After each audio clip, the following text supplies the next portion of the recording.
আপনি যে জীবন বীমা কিনেছেন তা কি সত্যি আপনার পরিবারকে সুরক্ষা দেবে, নাকি অজান্তে লুকিয়ে আছে এমন সব শর্ত যা সংকটের মুহূর্তে আপনাকে বঞ্চিত করবে প্রাপ্য অধিকার থেকে?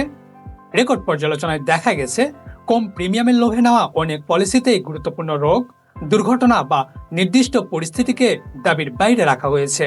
ফলে মৃত্যু বা দুর্যোগের সময় পরিবারকে ফিরতে হচ্ছে খালি হাতে। বিশেষজ্ঞরা বলছেন, শুধু সস্তা হলেই নিরাপদ নয়, বীমার কাভারেজ কতটা কার্যকর, প্রতিষ্ঠানটি কত দ্রুত ও স্বচ্ছভাবে দাবি নিষ্পত্তি করে, এই প্রশ্নগুলোর উত্তর না জেনেই হাজারো মানুষ বীমা নিচ্ছেন। অন্যদিকে চাকরির সঙ্গে যুক্ত অবসর তহবিল ভিত্তিক বীমার উপর সম্পূর্ণ নির্ভরতা নিয়েও উঠছে প্রশ্ন। চাকরি বদলালেই কাভার বন্ধ হয়ে যাওয়ার ঝুঁকি, একই সঙ্গে কমে যাচ্ছে ভবিষ্যৎ সঞ্চয়। এছাড়া দ্রুত অনলাইন কিংবা ফোনে বীমা নেওয়ার ক্ষেত্রে অসম্পূর্ণ তথ্য, অজানা শর্ত এবং মালিকানার জটিলতায় দাবি প্রত্যাখ্যাত হওয়ার ঘটনাও বাড়ছে।